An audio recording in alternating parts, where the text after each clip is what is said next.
Good evening दोस्तों। I am निधि। आपका स्वागत है इस चैनल पे। तो हमारी फर्स्ट वीडियो में आपने पुनर्जागरण काल के बारे में पढ़ा होगा। तो वही हमारी दूसरी वीडियो पुनर्जागरण काल ही पढ़ने वाले हैं। उसकी विशेषता के बारे में आज हम स्पष्ट रूप से वर्णन करेंगे। चलिए स्टार्ट करते हैं। पुनर्जागरण की विशेषताएं। यूरोप में पुनर्जागरण के परिणाम स्वरूप धार्मिक विषयों के स्थान पर विज्ञान, सौंदर्य शास्त्र, इतिहास, भूगोल जैसे विषयों का अध्यापन प्रारंभ हुआ। परलोकवादी जीवन के स्थान पर सामाजिक समस्याओं जैसे विषयों को महत्व प्रदान किया गया। कलात्मक विषयों को प्रोत्साहन दिया गया। लैटिन व यूनानी भाषाओं के स्थान पर लोक भाषा को विशेष महत्व प्राप्त हुआ। मध्ययुगीन मान्यताओं को तर्क के आधार पर खंडित किया गया और नवीन मान्यताओं को प्रतिष्ठा प्राप्त हुई। जनता में आलोचनात्मक एवं अन्वेषणात्मक प्रवृत्ति पैदा हुई। आत्मनिर्भर के स्थान पर आत्मविकास और मानव जीवन के सुखों पर जोर दिया गया।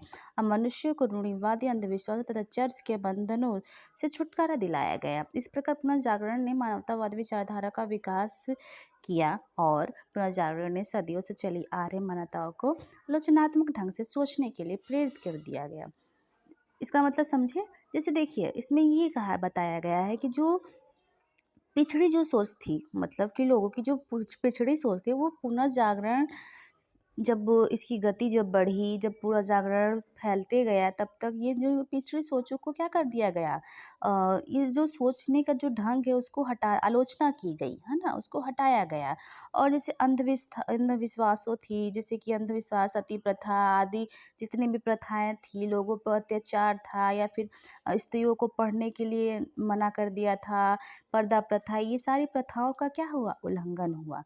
तो ये सब क्या हुआ, ये सब सोच उनकी क्या हुई, आगे की ओर बढ़ी। ठीक है, चलिए हम पुनर्जागरण का प्रभाव पढ़ते हैं। यूरोप में साहित्य, कला, विज्ञान आदि समाज क्षेत्रों में पुनर्जागरण का प्रभाव दृष्टिगोचर होता है। देखिए, साहित्य में पुनर्जागरण का साहित्य पर सीधा प्रभाव पड़ा। इटली के महान कवि एवं दार्शनिक दांते, इनकी जो प्रसिद्ध पुस्तक क्या थी, डिवाइन कॉमेडी थी। ठीक है, डिवाइन कॉमेडी नामक महाकाव्य की रचना की, तथा इसी क्रम में मानववाद के जनक फ्रांसेस्को पेट्रोक ने लैटिन साहित्य पर अपने लेख लिखे, जिनमें कैविलियर, लेटर्स तथा सोनेटस विशेष रूप से उल्लेखनीय है। देखिए, जो जनक फ्रांसिस पेट्रोक ने जो ये लेख लिखे, कब लिखे थे, 1304 से 1374 ईस्वी में लिखे। ठीक है, पेट्रोक के शिष्य एवं लैटिन साहित्य के पिता जियोवानी बोकाचियो 1313 से 1375 ईस्वी ने डेकामेरॉन की कहानियां लिखी। ठीक है, किसकी कहानी लिखी, डेकामेरॉन की लिखी। इटली के चाणक्य के रूप में प्रख्यात मैकियावेली। ठीक है, मैकियावेली को क्या कहा जाता था, इटली का चाणक्य भी कहा जाता था। ठीक है, उन्होंने 1469 से लेकर 1527 ईस्वी ने द प्रिंस, ठीक है, मैकियावेली की जो पुस्तक है, क्या नाम है उनका, द प्रिंस तथा द आर्ट ऑफ वॉर लिखकर पुनर्जागरण का प्रसार किया। मैकियावेली जो है, उनकी जो इम्पोर्टेंट पुस्तक है, क्या क्या है, the Prince and the art of war. ठीक है, तो ये इसमें उन्होंने पुनर्जागरण का प्रचार प्रसार किया। फ्रांस और इंग्लैंड में भी पुनर्जागरण से प्रभावित होकर कई लेखकों ने महत्वपूर्ण रचनाएं की। इंग्लैंडों में जियोफर, चासर व शेक्सपियर में अंग्रेजी भाषा में प्रगतिशील विचारों वाली कविता लिखी, तथा टॉमस मूर ने यूटोपिया नामक महान ग्रंथ की रचना की। टॉमस मूर का जो महान ग्रंथ है, क्या है, यूटोपिया। कब इन्होंने लिखा था, 1478 से 1535 ईस्वी तक। स्पेन, पुर्तगाल, हॉलैंड, जर्मनी आदि देशों पर भी पुनर्जागरण का प्रभाव पड़ा। स्पेन ने सर्वेंटीज, पुर्तगाल में कैमोएन्स, जर्मनी में मार्टिन लूथर तथा हॉलैंड में इरेस्मस जैसे महान लेखक हुए। चलिए, पुनर्जागरण काल के प्रमुख साहित्यकार एक दृष्टि में देखते हैं। ठीक है, चलिए, साहित्य रचना, जैसे मैकियावेली वो इटली के थे और उनकी रचना क्या है, द प्रिंस। और विशेषता क्या है, राजनीतिज्ञ, इटली का चाणक्य। ठीक है, इनको राजनीतिज्ञ और इटली का चाणक्य भी कहते थे। दांते, इनको तो आप पहले पढ़ चुके हैं। दांते भी इटली के थे और इनकी जो प्रिय पुस्तक मतलब कि इनकी जो रचना थी वो कौन सी थी? डिवाइन कॉमेडी थी। एक कवि जिसने देश के प्रति प्रेम तथा समकालीन इटली के सामाजिक और धार्मिक जीवन को अपने विचारों से उद्वेलित किया। ठीक है। एंड हमारा नेक्स्ट है फ्रांसेस्को पेट्रोक। इनकी जो रचना है वो कैंजो नीरे है। ठीक है।